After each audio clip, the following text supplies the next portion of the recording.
The 8:17 local train from Bledhash to Flaxborough was known, among those who studied such things, as a very honest train. It did not run early. It did not run late. It arrived precisely when it meant to, as though it possessed not merely a timetable, but a conscience. The waiting room at Flaxborough station reflected this moral steadiness. Everything smelled faintly of boiled cabbage and old tobacco. The wooden benches had been polished smooth by generations of trousers, and the railway poster encouraging visits to Skegness had curled at the corners in quiet resignation. At 8:15 there were 7 people on the platform. At 8:16 there were still 7. At 8:17 sharp, the train arrived. It was received with what could best be described as moderate expectation. Mr. Alfred Pooke, who sold hosiery by profession and sorrow by temperament, raised his eyes from the Flaxborough Clarion just long enough to ensure the train had fulfilled its moral obligation. Mrs. Drower, who liked to believe she was merely waiting for her niece when in fact she was conducting a private survey of local morals, adjusted her hat. The porter, Mr. Jessup, stepped forward with the small dignity of a man entrusted with very little, yet convinced it mattered greatly. The train exhaled, doors opened, passengers descended. They formed a neat, practical line, each aware of the others, but wishing deeply to pretend they were not. There were 6. Jessup noticed it at once, though he did not know he had. People in his position rarely noticed absences as events. They accepted them as weather. Still he frowned slightly. Inside the train, Mrs. Pelham gathered her handbag. Mr. Cray shut his paper. A young man with a leather briefcase attempted to look like he had places more important than Flaxborough. 6 passengers came off. 6, not 7. Jessup blew his whistle as a matter of habit rather than necessity. In the booking office, Miss Tildy Marsh glanced up from her accounts, wondering why she felt suddenly, and without any reason she could name, that she had miscalculated something. She hadn't. Not numerically, something else. By 8:22, the platform had returned to its previous moral clarity. The train moved on. The benches went back to being wooden. The Skegness poster continued to peel. The town resumed its breathing. The first person to notice the problem consciously was not Mr. Jessup, nor Miss Marsh. It was Inspector Purbright. He was not on the platform. He was not thinking of trains. He was sitting in his modest office at the police station, staring very politely at a cup of tea he had forgotten to drink. The cup was still steaming faintly, which offended him, not morally, but philosophically. Odd, he murmured to no one. He was thinking not of trains, but of numbers, more particularly of how certain numbers had a way of changing without asking permission. At 8:40, the telephone rang. Purbright answered with the quiet patience of a man who already suspected the telephone was about to give him unnecessary excitement. Inspector Purbright. It was Mr. Jessup, though he did not announce himself as such because men like Jessup assumed their voices were known. Morning, sir. Just a small thing. There were few phrases more dangerous in Flaxborough than just a small thing. Yes, Purbright said. Well, there's a ticket. Silence. A ticket, Purbright repeated. Yes, sir. Still punched. Still warm, if I may say so. Purbright's eyes lifted slightly. Warm. In the waiting room, sir. Bench by the radiator. Is it uncommon, Purbright asked gently, for tickets to be warm? Jessup hesitated, which meant he was considering whether the warmness of tickets had ever before been a topic of constabulary interest.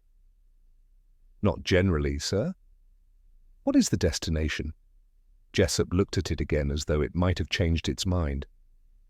Flaxborough. Another silence. Purbright smiled faintly, not because it was amusing, but because it was now officially interesting. At what time was the ticket issued? He asked. 7:58, sir. And the passenger who held it? There was a pause, followed by the slight embarrassment of a man saying something out loud that he had hoped not to have to say. "That's the thing, sir. No one seems to have got off holding it." Purbright set his teacup down. He did not hurry. He never hurried. "Leave it," he said. "I shall come and look at it myself." By 9:02, Flaxborough had done what Flaxborough always did in the presence of information. It decorated it. Mrs. Drower was certain it was a foreigner. Mr. Pooke felt it had the emotional shape of a fraud. Miss Marsh, who had not yet heard, felt a mild headache forming for reasons she could not justify. The ticket lay on the bench. Warm, small, perfectly ordinary. And yet, in the way of such things, quietly insolent. Purbright looked at it, not as a clue, not as evidence, but as one might regard a person who had arrived very politely at a dinner party without being invited and had seated himself at precisely the wrong place. He lifted it. He read it. He returned it. And for a moment, only a moment, and he wondered not where the passenger had gone, but why the passenger had never seemed to arrive at all. By 9:10, Flaxborough Station had achieved the quiet agitation of a place attempting to look normal while failing in small, meaningful ways. The ticket had been placed with great care inside an envelope that had once contained a rather aggressive notice about unattended luggage.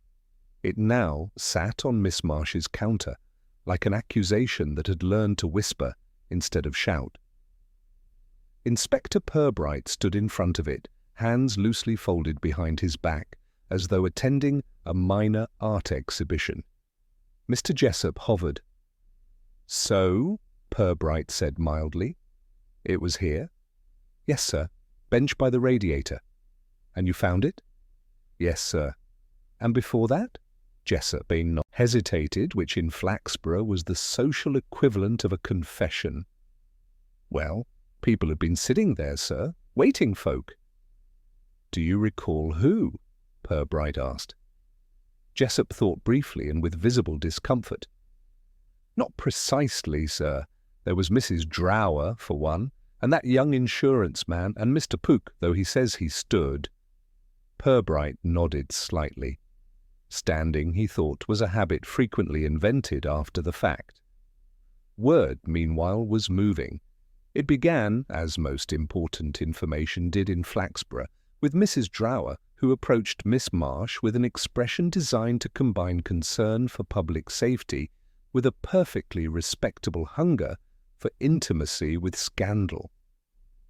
"You'll never guess," Mrs. Drower said quietly, which guaranteed she would be forced to tell. Miss Marsh, who had learned to survive by appearing both interested and sovereign, replied, "I expect I shan't."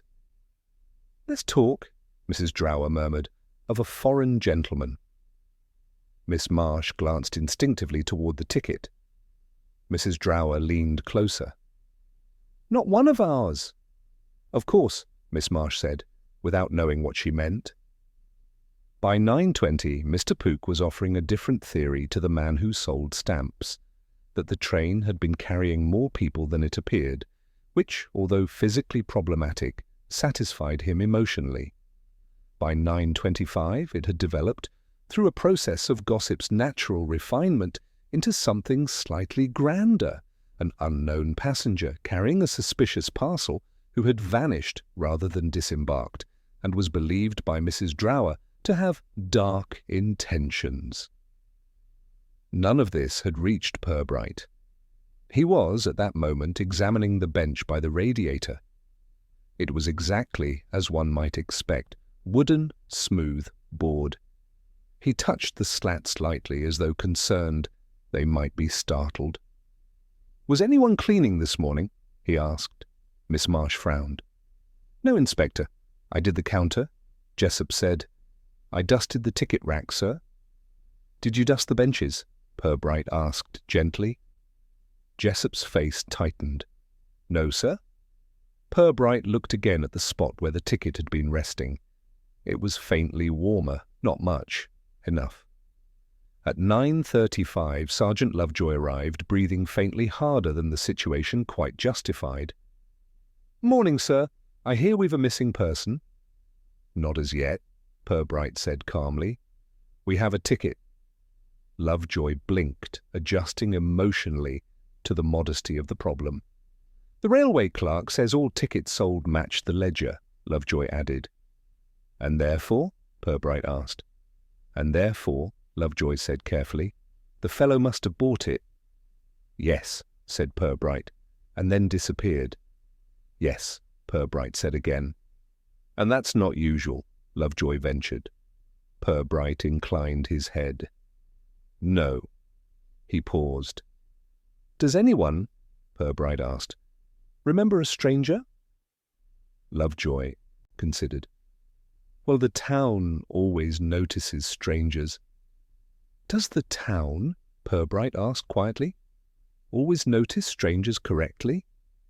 Lovejoy looked uncertain, but did not risk replying. By 9:50, gossip had developed useful features. The missing passenger had become tall, then foreign, then carrying something narrow and wrapped in brown paper. At 10 Sauerskite, Mrs. Drower had added the detail that he had looked the sort that avoids eye contact. At 10:05, the story improved further. He had been seated alone, which in Flaxborough was a mark of either deep thinking or deep villainy. At 10:10, Purbright stood at the platform entrance and watched the people who were watching him. Most of them were trying to look as though they had other business. They did not. He became very aware that the town was rearranging itself around the shape of the mystery, like furniture being shifted to make room for a draft. At 10:20, Miss Marsh handed him the station ledger. He examined it carefully, line by line, nothing missing, nothing wrong, nothing obvious, which troubled him. At 10:30, he walked slowly back to the waiting room. The bench was empty. The radiator clicked faintly. The air smelled of dust and steamed wool coats. Something about the scene, he felt, had been over-organized by people who disliked disorder but enjoyed explanations. He looked at the place where the ticket had lain. He thought, not for the first time, that Flaxborough was very good at creating stories that fitted neatly into the gaps left by facts, and very poor at noticing the gaps themselves. He stepped outside. The train line stretched away in both directions, perfectly normal, perfectly quiet. And somewhere, he thought, in the polite little machinery of routine and reputation, something small and deliberate had been done. He did not yet know by whom. But he was increasingly certain it had not been by a stranger. And that was when Miss Marsh came hurrying toward him. "Inspector," she said. "Yes." "There was someone earlier I didn't think to say." Purbright turned very gently. "Who?" he asked. She frowned, searching. "A man from town, I can't remember who. He was waiting longer than he needed to." Purbright said nothing. But somewhere in the polite machinery of his thoughts, a new gear quietly began to turn. By mid-morning, Flaxborough Station had acquired that hushed, ceremonial air reserved for places that believe themselves to be the centre of quiet importance. Inspector Purbright walked back into the waiting room with the slow deliberation of a man entering a drawing room where the furniture might answer him if arranged correctly. He did not hurry Miss Marsh. She hovered behind the counter, rearranging paper clips into neat little regrets. "You said," he began gently, "that the gentleman was from town." "Yes," she said. "I see him around. I just never took notice before." "That is often the way," Purbright replied. "We notice people backwards." He moved to the bench and rested 2 fingers on the polished wood where the warm ticket had lain.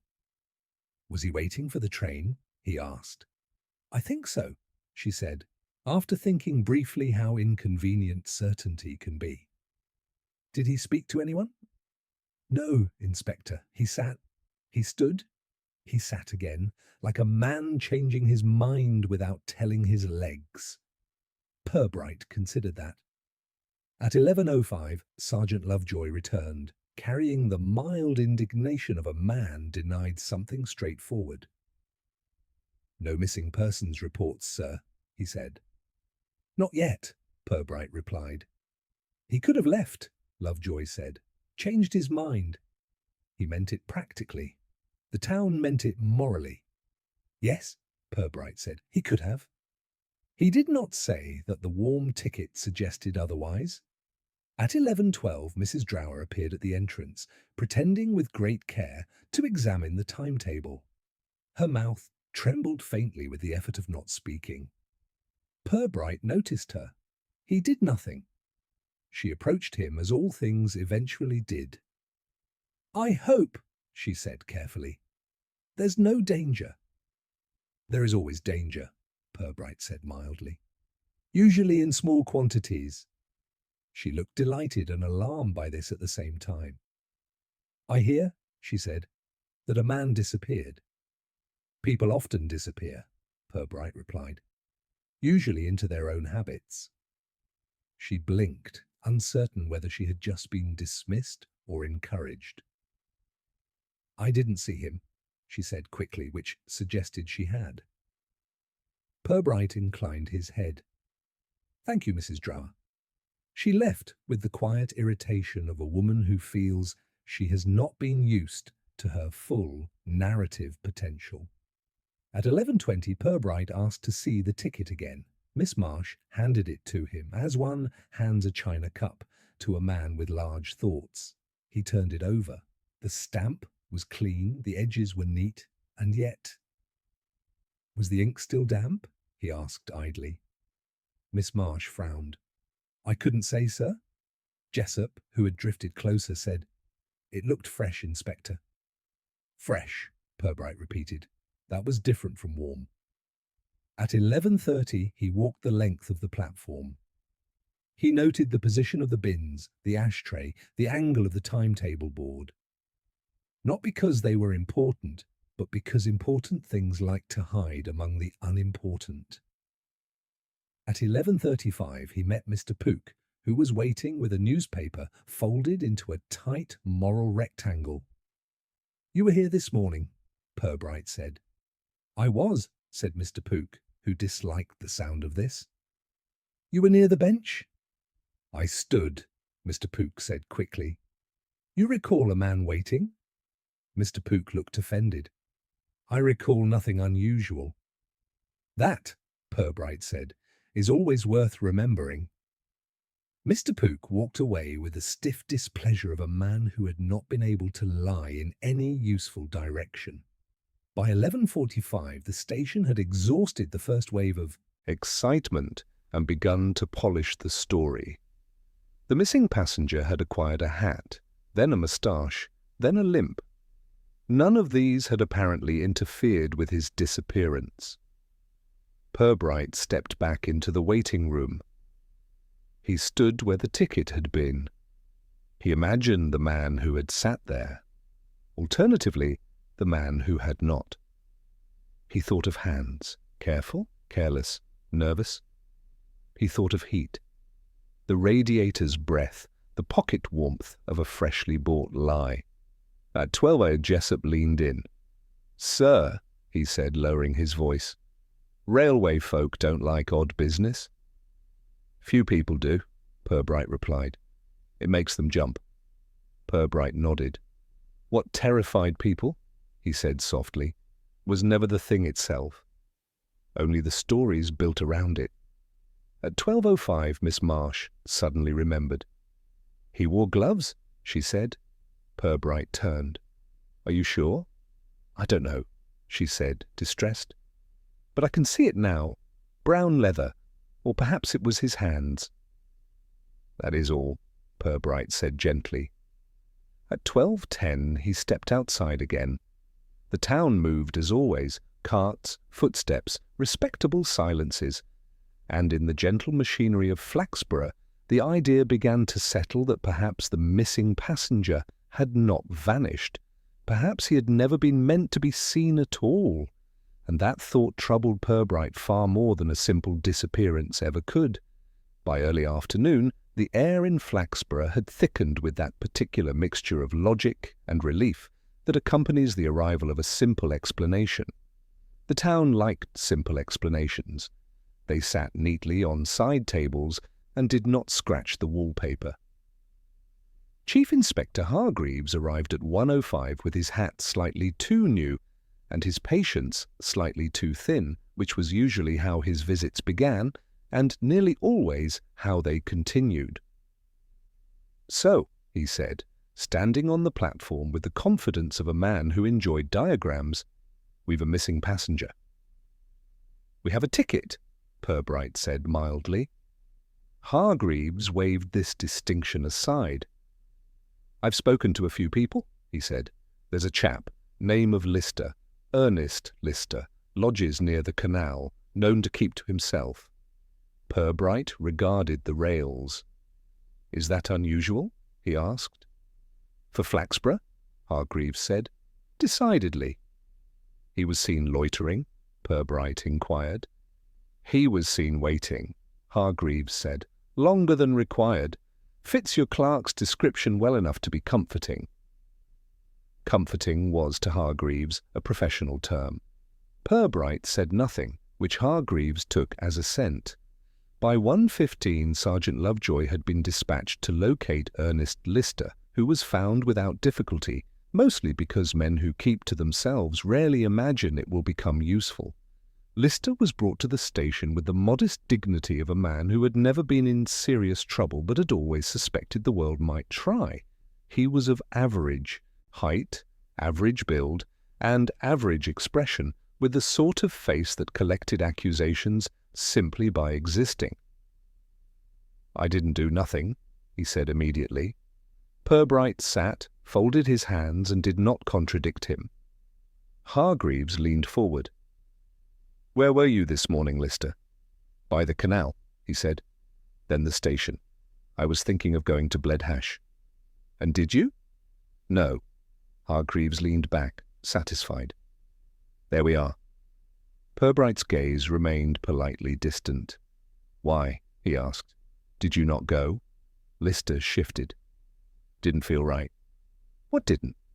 "Things." Hargreaves gave a short laugh.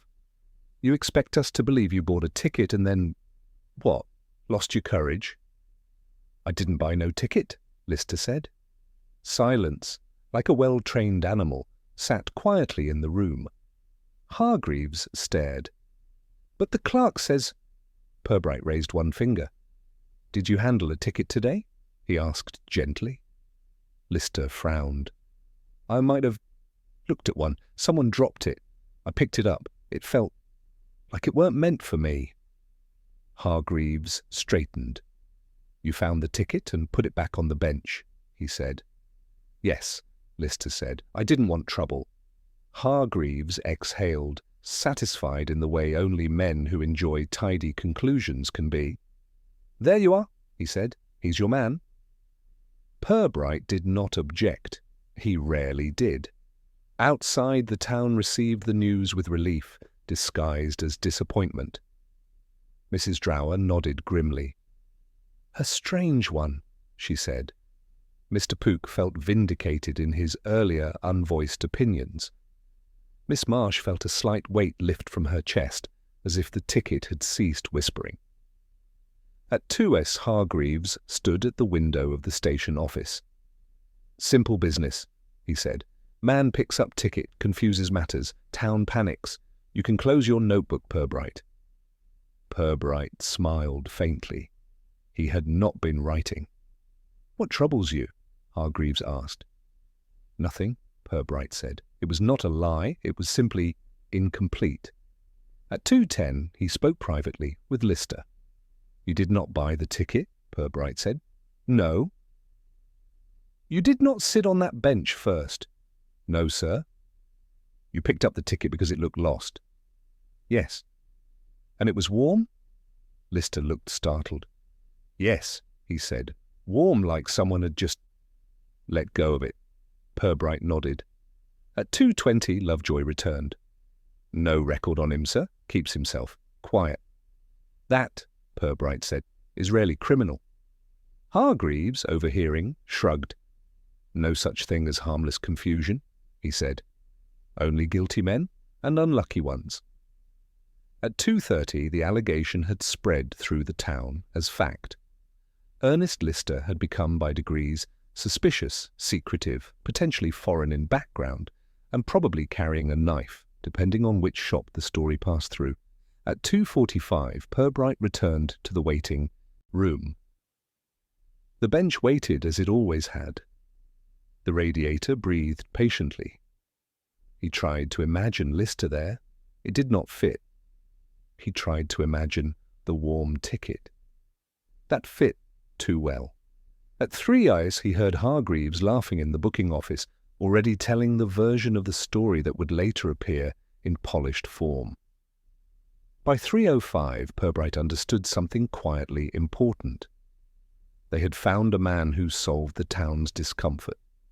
And that, he knew, was the most dangerous kind of suspect, because he fitted too perfectly into the shape of their relief. He lifted the envelope containing the ticket. It felt light. It felt wrong. And he began, very quietly, not to believe the easiest story at all. By late afternoon, Flaxborough Station had slipped into that careful quietness that follows a crime believed solved.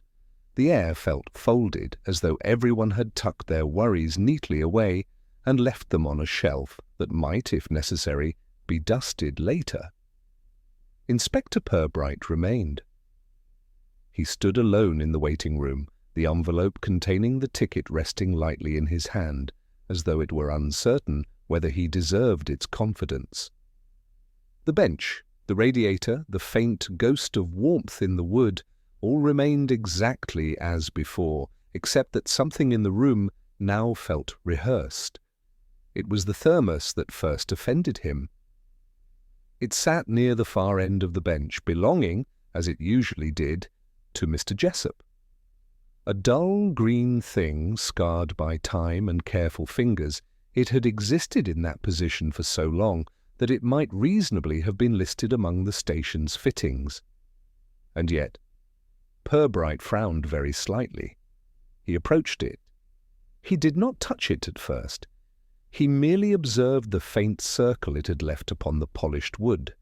The ring of older use remained where it always had been, but the base of the thermos now sat perhaps 2 inches away from the mark it had patiently earned over years.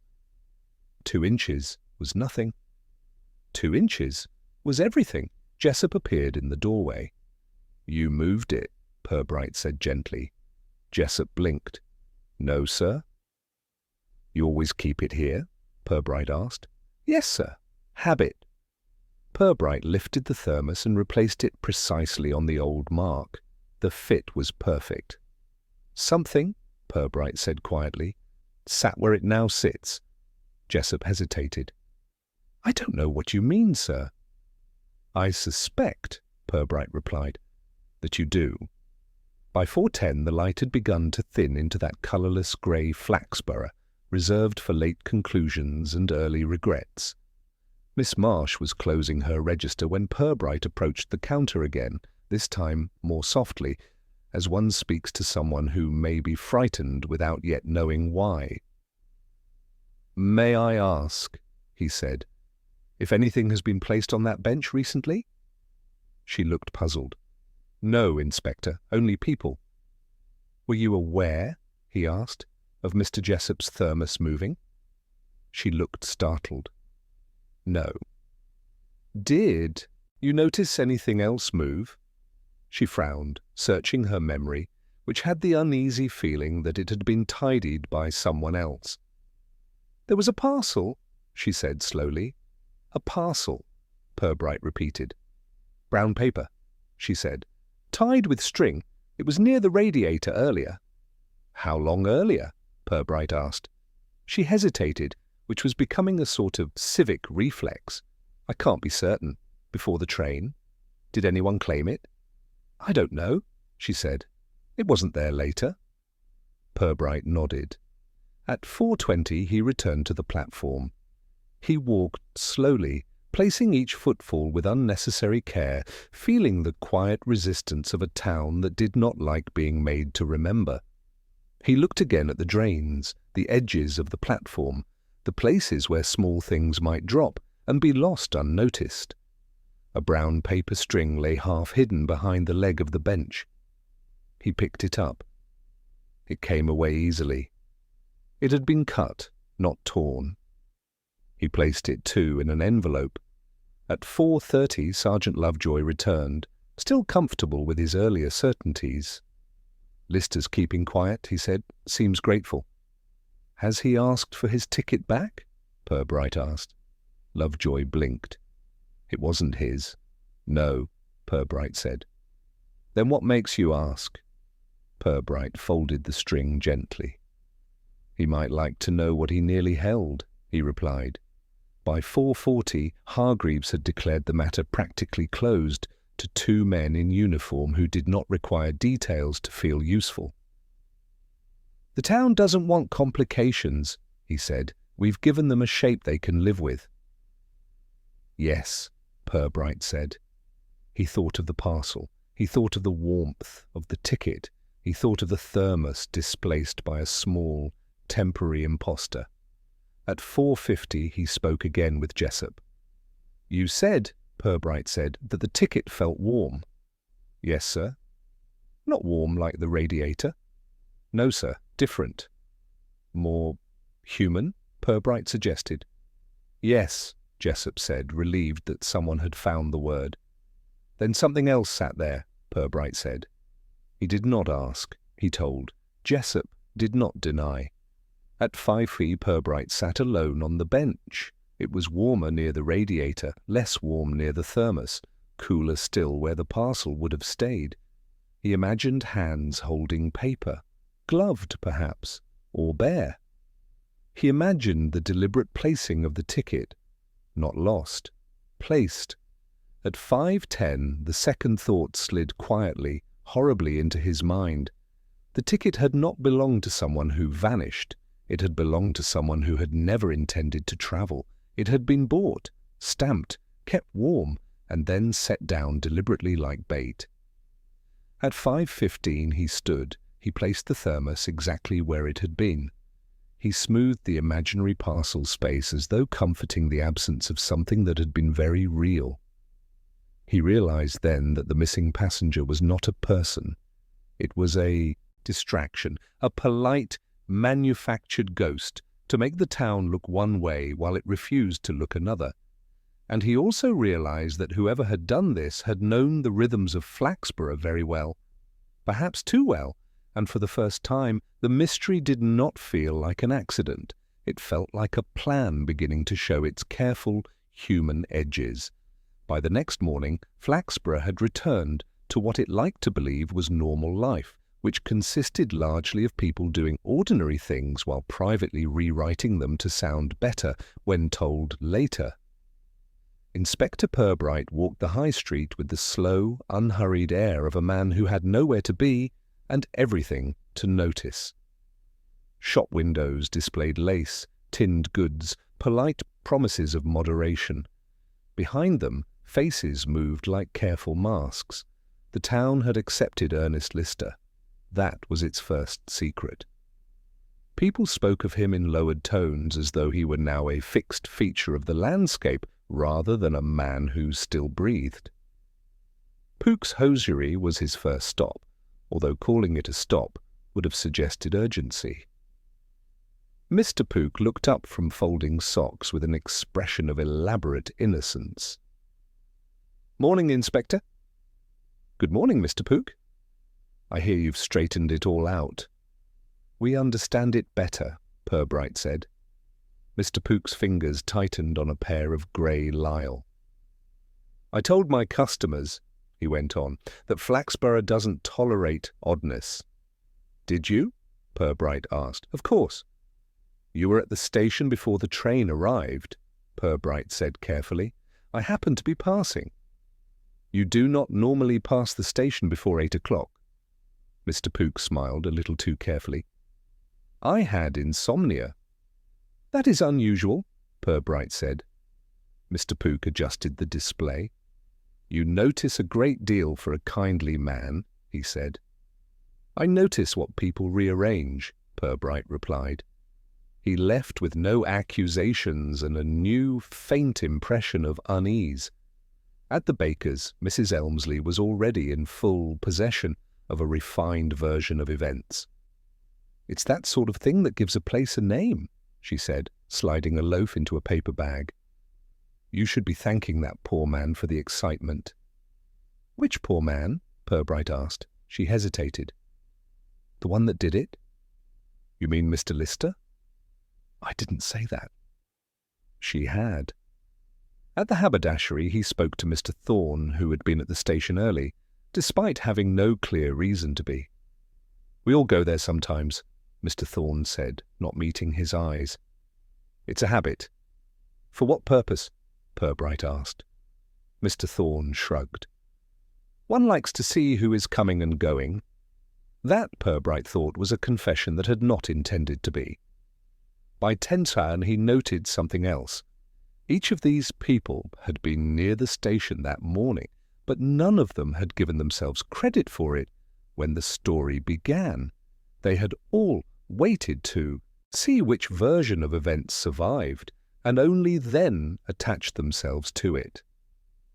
At the post office, Miss Crabbe leaned forward conspiratorially. "Was there money involved, Inspector?" "Is there usually?" Purbright asked. "There might have been," she said. "People don't vanish for nothing." "They do," Purbright replied. "They vanish for pride, for habit, for small, private fears." She looked vaguely disappointed. At 10:30 he stood at the corner where the canal path met the street, watching the water move slowly past bricks that had learned secrecy by long practice. Someone joined him. It was Arthur Bellows, town councillor, chairman of the annual flower committee, a man who lent his opinions to causes like weight to paper. "You're busy," Bellows said. "I am interested," Purbright replied. "Good, good. Flaxborough values efficiency." Bellows folded his hands. "There are rumours," he said. "There usually are," Purbright said. "This isn't good for our reputation." Purbright glanced at the water. "Reputation," he said, "is often the only thing a town learns to protect." Bellows looked offended, though he could not have said why. "At any rate," Bellows added too quickly, "we don't want people thinking we have irregularities." "Do you have irregularities?" Purbright asked gently. Bellows smiled thinly. "Nothing worth discussing." At 11, Purbright walked back through the station, not to look, to listen. The air had changed. There were conversations half stopped when he passed, glances that lingered and withdrew. The town was no longer afraid of the mystery. It was afraid of itself. At 11:15 he spoke again with Miss Marsh. "People are nervous," she said. "Yes," he agreed. "They keep asking if it's over." "Is it?" Purbright asked. She looked at him and saw, perhaps for the first time, that he had never considered that the smallest disturbance was ever over. "I don't think so," she said quietly. Outside, he watched Mrs. Drower hurry across the road to avoid him. Mr. Pook pretended to study a window. Mr. Thorne crossed to the opposite pavement. He understood then that this had moved beyond a trick with a ticket. Whatever had been done at that station had brushed against small, private arrangements that had long been tidy and undisturbed. By 11:30 he sat alone on a bench, not the station bench, a public one. He noted that people sat just far enough away to appear casual. He noted how carefully they avoided meeting his eye. The town's secrets were not enormous. They were small, powdered, brushed daily, wrapped in manners. And that, he sensed, was exactly what made them dangerous, because whatever had happened with the ticket and the warmth and the parcel had not come from hunger or desperation. It had come from something far more Flaxborough, a quiet, tidy motive that had nothing to do with escape. and everything to do with not being seen. By noon, the station smelled not of coal smoke or old varnish, but of unease disguised as patience. Inspector Purbright returned with the careful tread of a man entering a room that had been tidied too thoroughly. Miss Marsh was at her desk, her pen moving with unnecessary speed, as if numbers might protect her from thoughts. "I wonder," Purbright said gently, "if I might look at yesterday's book again." She hesitated, only slightly. "Of course, Inspector." The ledger lay before him, its lines neat, obedient, and faintly tired of being trusted. He turned the pages slowly, not as though searching for mistakes, but as though listening for them. He found it not through cleverness, but through patience. The ticket number matched what had been sold, the destination matched, the time matched. The purchaser's initial did not. It was almost nothing. A single letter that had been shaped twice, first lightly, then more firmly. An original mark, overwritten. He felt no triumph, only a small, quiet tightening of the air. "Miss Marsh," he said, not looking up, "do you ever alter entries?" She froze. "No, sir." "Not even to improve their appearance?" "No." He turned the book slightly toward her. "Who did?" he asked. She stared. I don't know, Inspector." "You were alone?" he asked. Jessup's voice floated in from the doorway. "Not all the time." Purbright looked up. "Who else had access?" Jessup shifted. "Anyone who leaned far enough over the counter?" Purbright nodded faintly. At 12:20, Sergeant Lovejoy arrived, flushed with something like triumph. "We've checked the ticket roll," he said. "All in order, nothing missing." Purbright closed the ledger. "Did you check the handwriting?" he asked. Lovejoy blinked. "We checked the numbers." "That is comforting," Purbright said. He carried the book toward the light. The altered letter sat quietly on the line, like a thought that had been corrected too late. At 12:35, he spoke with Miss Marsh alone. "You did not change that entry," he said. "No." "You have no reason to." "No." "Then someone else did." She nodded, and to her own surprise felt relieved. At 12:45, Hargreaves arrived with the satisfied air of a man revisiting his own certainty. "All tidied up?" he asked. "Still tidying," Purbright said. "We've got our man."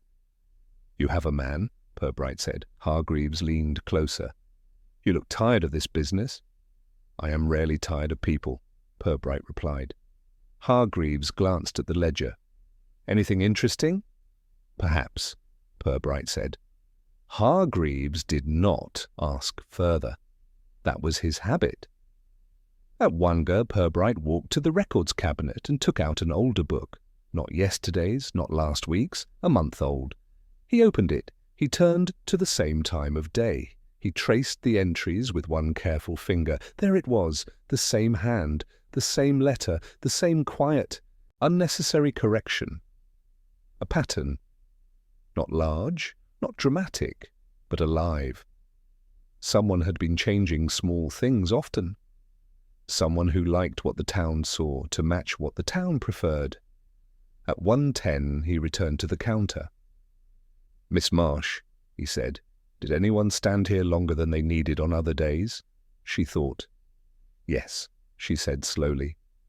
"Mr. Bellows, the councillor. He checks the book sometimes," she added. "Why?" "He says it's for the good of the town." Purbright nodded.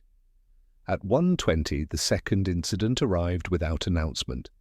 The station bell rang. Jessup moved automatically to the door. A small crowd had gathered at the far end of the platform. A boy had found something. It was not dramatic. It was worse. It was a small leather wallet, long, dry, wedged behind a loose board. Inside it was a folded scrap of paper and a name written in careful, almost embarrassed ink. Ernest Lister. Purbright took it gently. "Do you recognize this?" he asked Jessup. "No, sir." "Was it there before?" Lovejoy asked. Jessup shook his head. I'd have seen it. But he had not. At 1:35, the town discovered that the man they had accepted as a neat solution had been connected to the station long before the ticket ever warmed the bench. "He's been hiding things," Mrs. Drower said. "He's worse than we thought," Mr. Pook said. Miss Marsh felt faint. Purbright did not share their excitement. The wallet felt placed, the name felt written. The timing felt wrong. At 1:45 he stood alone again in the waiting room. The ledger rested in his hands, the ticket in its envelope, the scrap of string, the wallet, 4 small objects, none of them honest, or perhaps too honest in the wrong ways. He began to see the shape of the thing slowly, as one sees a face appear in fog without ever being sure the eyes are real. Someone had been arranging Flaxborough, not yesterday, not loudly but carefully, for weeks, perhaps longer.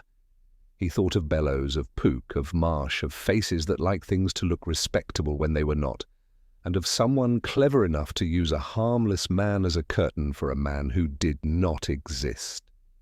At 2, Eliza Purbright closed the ledger. He did not lock it away. He left it slightly open, as bait, as a test.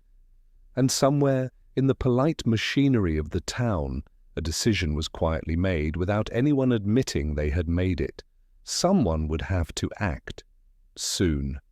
By the late afternoon of the second day, the air over Flaxborough had taken on the flattened quality of a teacup left too long to cool.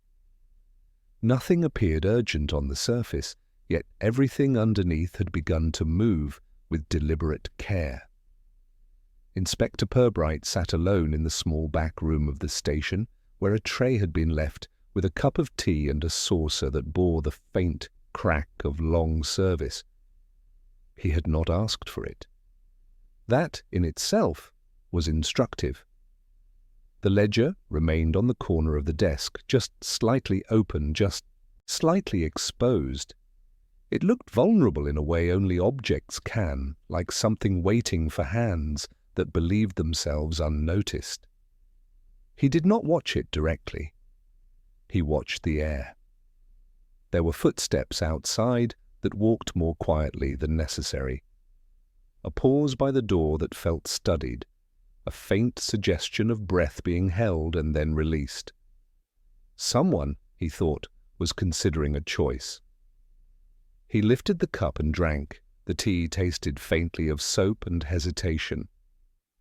In the lounge of the Bell and Crown, Arthur Bellows held court with 2 men who nodded at intervals that suggested not agreement, but rehearsal. "It's important," Bellows said, lowering his voice despite there being no one near enough to overhear without climbing into his lap, "that we appear settled." One of the men murmured, "Of course. We don't need the county thinking we've lost control of our appearances." "That policeman," the second man said with faint distaste, "doesn't look like much." Bellows smiled. "That's the trick of him." At 4:15, Purbright walked down the high street without any apparent destination, which meant he was going exactly where he wanted.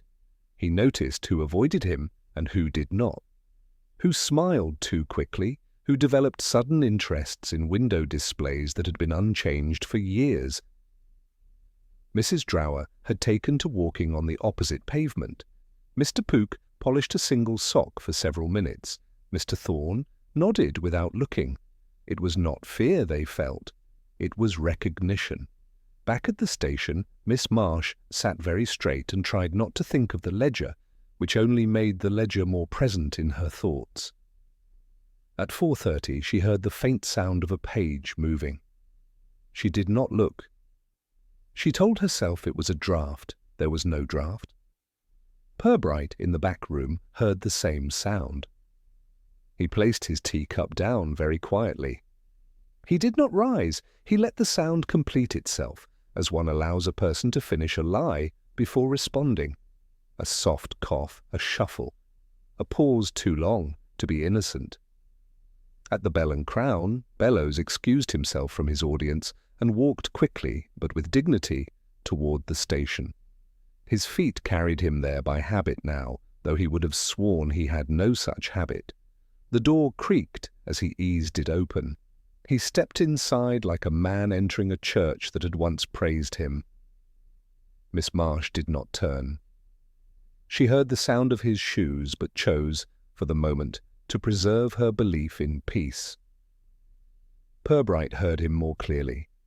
The walk was familiar. The hesitation was new. Bellows reached the counter and bent slightly. The ledger lay there, open, waiting. He laid 2 fingers upon it with the tenderness of a man who disliked that he must touch the thing he loved. He moved a line, just a letter, just the shape of history, made slightly more comfortable. In the back room, Purbright closed his eyes briefly, not in disappointment, but in quiet acknowledgement of something that had always been true. The sound of the page was soft, almost apologetic. Miss Marsh turned. "Oh," she said. Bellows straightened too quickly. "I was just checking." "Yes," she said faintly. Purbright stepped into the doorway. "Good afternoon, Councillor." Bellows recovered nicely. He always did. "Inspector." "Do you take tea?" Purbright asked. Bellows blinked. "Sometimes."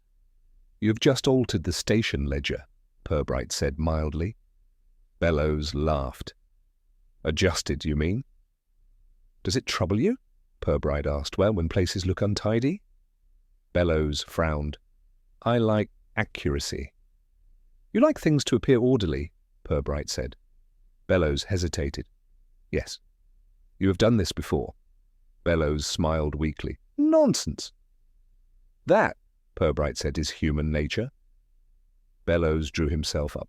"You are accusing me?" "I am observing you," Purbright replied.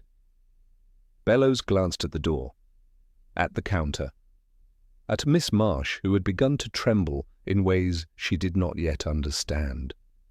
At 5:08, Bellows left the station smiling, waving lightly as though he had been discussing flower arrangements. Outside he paused, his smile vanished. His reflection in the glass showed a man who had become suddenly aware that something in his world had begun to look back at him. Inside, Purbright closed the ledger. Not fully. He left the corner loose. People, he reflected, were rarely undone by large mistakes. It was the tiny, habitual movements of their hands that betrayed them. He lifted his cup again. It was cold now. He drank it anyway, because there was still much to be done, and because he knew with a quiet certainty that the next movement would not be made by him, but by the man who had just realized he had been seen. By early evening, Flaxborough carried itself with the careful poise of a town that had learned how to look unconcerned while moving its furniture slightly closer to the walls. Arthur Bellows walked home under a sky that felt lower than usual. The lamplight stretched strangely along the cobbles, turning familiar corners into quiet accusations. He told himself that nothing had happened. He told himself that everything remained in order. He did not quite convince himself of either. Inspector Purbright, meanwhile, walked with no destination and no haste, which meant he arrived exactly where thinking was easiest. He passed the butcher's shop, where a carcass hung in an attitude of permanent disappointment. He passed the chemist's, where bottles glowed faintly with the promise of remedies no one wished to name. He thought of hands, Bellows' hands, the way they had rested on the ledger, not with fear, but with proprietorship. He did not go to Bellows directly. He never did. He went to the canal. The water moved with the tired patience of a creature that knew too much and said too little. A narrow path ran beside it, sprinkled with gravel that remembered every shoe that had passed.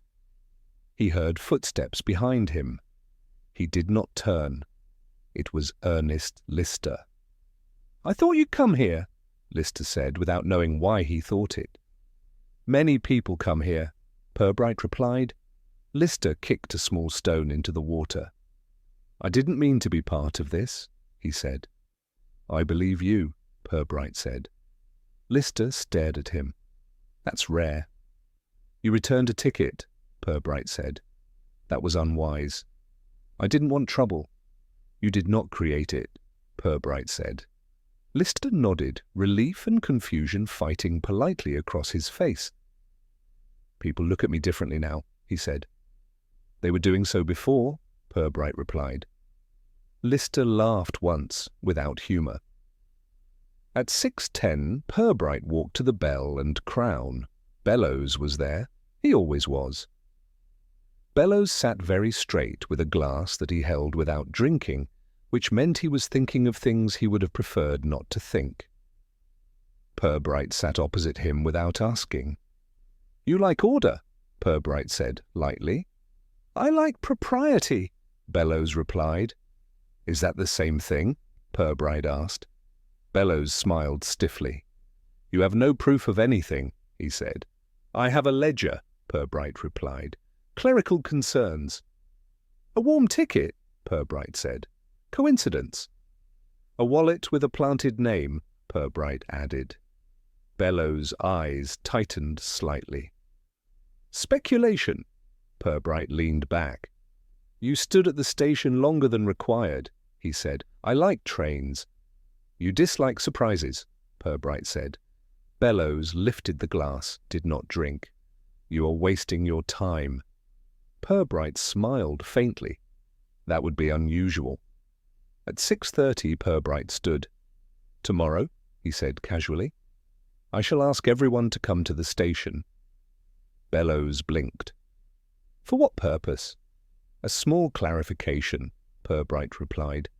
It will save everyone time. Bellows nodded. All that sounds reasonable.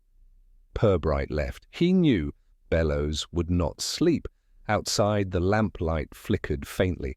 Inside his own small office, Purbright sat and poured himself tea that he did not particularly want. He let it cool. He let it sit. He thought of the question he had not yet asked. At 7, Miss Marsh closed the station and paused at the ledger, which lay closed now, obedient and pretending innocence. She thought of hands. She thought of Councillor Bellows. She thought of the warmth of the room when the ticket had rested there. She did nothing. Fear, in Flaxborough, was considered more polite than action. At 7:20, Lovejoy knocked. Sir?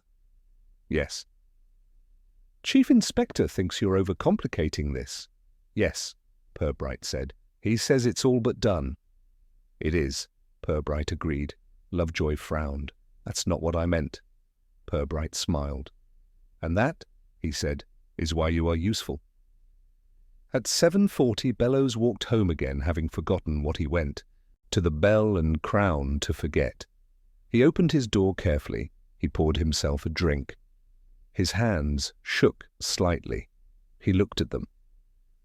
They have always done good, he told the room. The room did not answer. At 8, Purbright walked back toward the station. The platform was empty. The waiting room smelled faintly of polishing wax and old decisions. He sat down on the bench. He placed his hat beside him. He imagined the ticket there. He imagined the parcel. He imagined the deliberate movement of the thermos. He rehearsed the question he would ask in the morning. It was not dramatic. It did not accuse. It did not threaten. It was simple, and it would be asked too casually, which, he believed, would be why it could not be answered honestly. At 8:20, he stood and straightened the timetable that had hung unevenly for years. Order, he reflected, was not always virtue. Sometimes it was fear, wearing clean gloves. He turned out the light. He locked the door. And in the quiet darkness of Flaxborough, Arthur Bellows lay awake, fully understanding, for the first time, that his careful little town had begun to look directly at him. He did not know what would be asked, but he knew with a clarity that chilled him that he would not be able to prepare a convincing reply. Morning in Flaxborough arrived with a soft, apologetic light, as though the town were uncertain whether it deserved a new day. The station doors were opened by habit alone, not hope. Steam rose thinly from the kettle in the back room, and the smell of weak tea settled into the wood of the walls. Inspector Purbright arrived at precisely 9 and removed his hat with the small gravity of a man who believed in manners more than conclusions. They gathered because they were asked. That, in Flaxborough, was reason enough.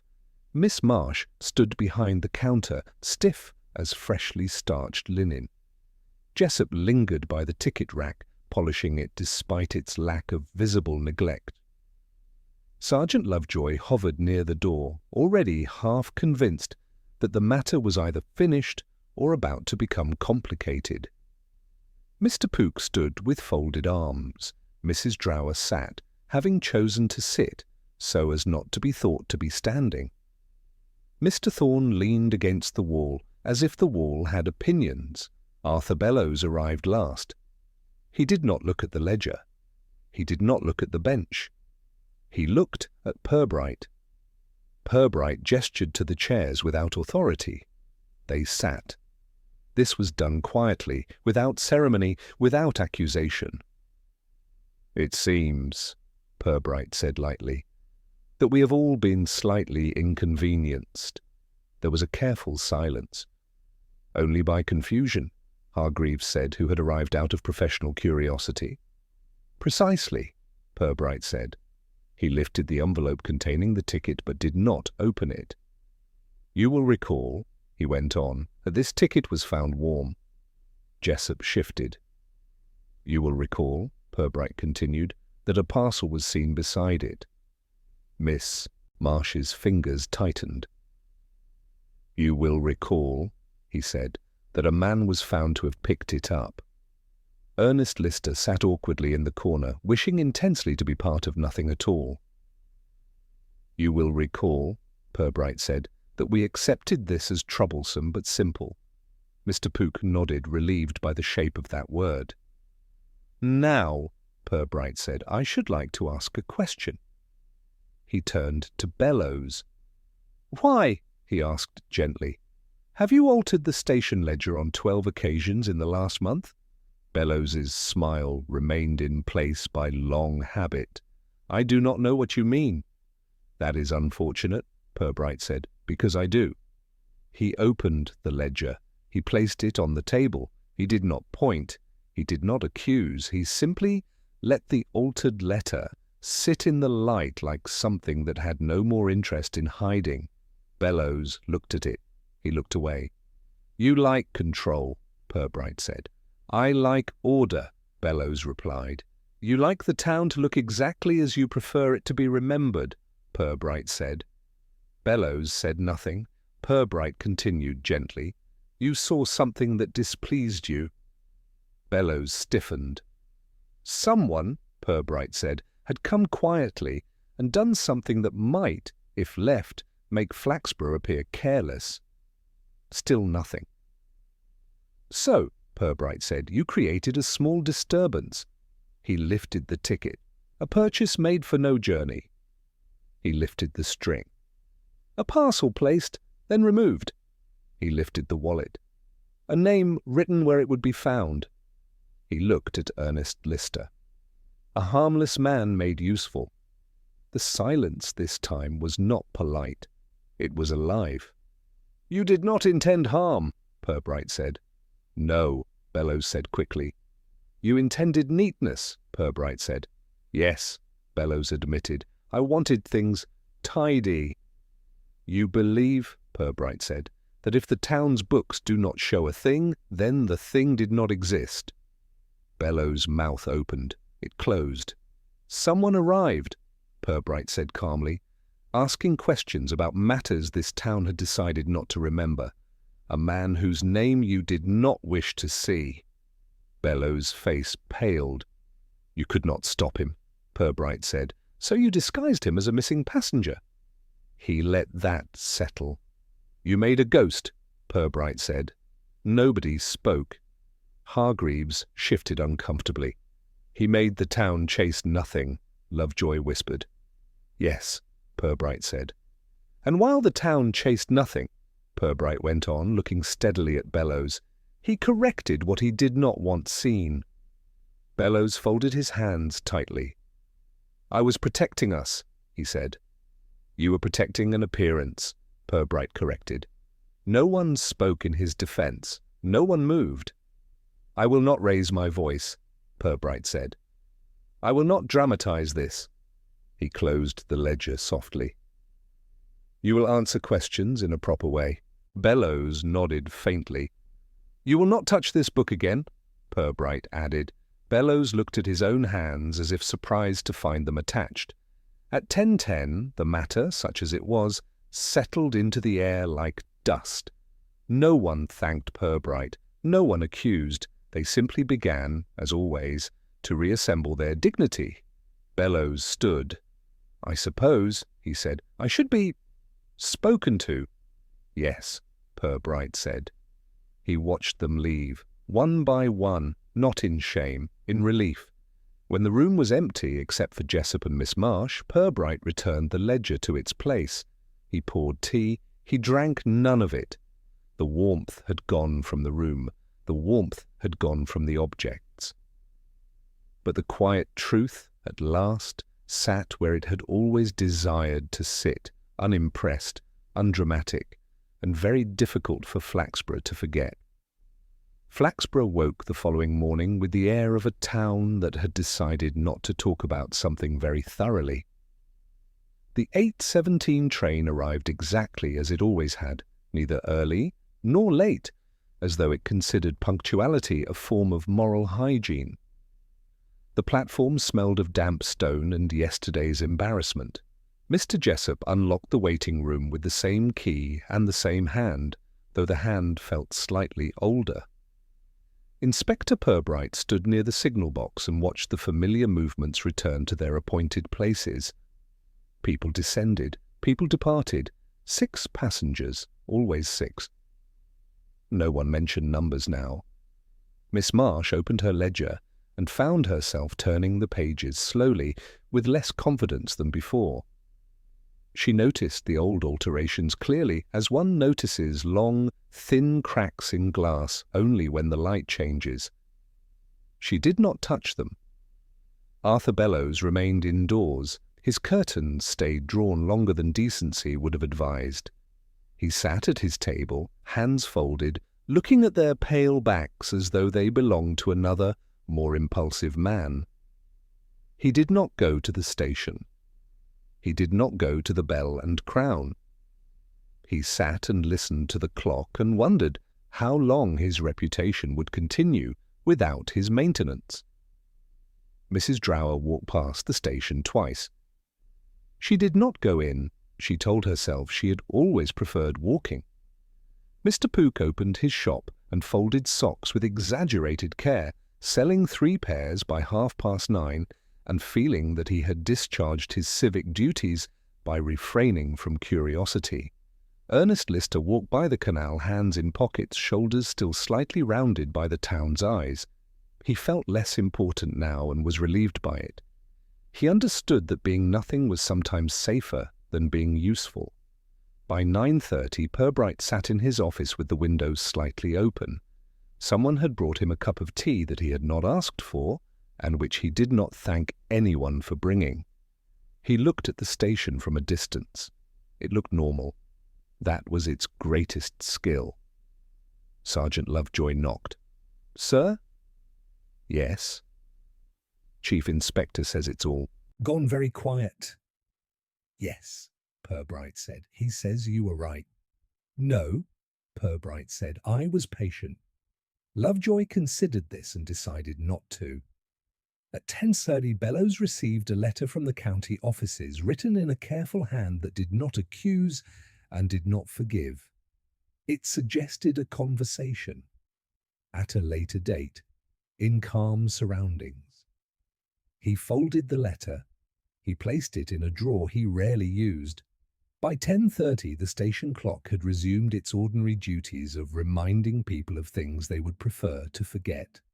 Purbright walked down the platform one last time, not as a farewell but as a habit that would not abandon him simply because it had served its immediate purpose. He stopped at the bench. It was cool, thoroughly honest. The thermos stood precisely on its faint ring. The radiator breathed. The air held no ghosts.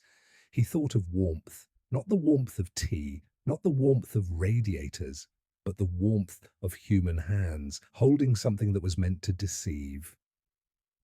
He thought of how small things were often the heaviest.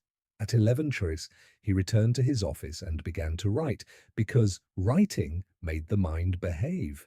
He wrote nothing dramatic.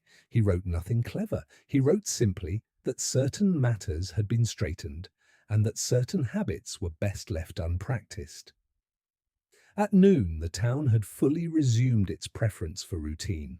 The baker sold bread. The post office sold stamps. Gossip retreated to safer topics: weather, cousins, the moral decline of places farther away. The story of the missing passenger hardened gently into something that would later be described as that peculiar business with the railway, and would be told in tones that suggested it had never been truly inconvenient. By 1 Purbright walked home. The pavement seemed flatter, the air less expectant. He passed Bellow's house. The curtains remained closed. He did not look in. It was not his business anymore. In his sitting room, he removed his hat and placed it where it always belonged. He loosened his tie and felt the day retreat from his shoulders as politely as it had arrived. He poured tea. He drank it while it was warm. Not because warmth mattered, but because the thing he had been watching for had finished its small, unpleasant work. Outside, the sound of the train's whistle drifted faintly over the roofs, steady, modest, and morally consistent. Flaxborough continued. That, Purbright reflected, was not always a sign of innocence. Sometimes it was merely a sign of successful forgetting. He sat back in his chair and closed his eyes. He did not think of Bellows. He did not think of Lister. He did not think of the ticket. Instead, he thought with mild approval of how trains kept their promises even when people did not, and how a town, once disturbed, could settle again without ever truly admitting that it had been shaken at all. The clock on his wall moved forward without comment. The afternoon light softened. Nothing else needed to happen. Nothing else did.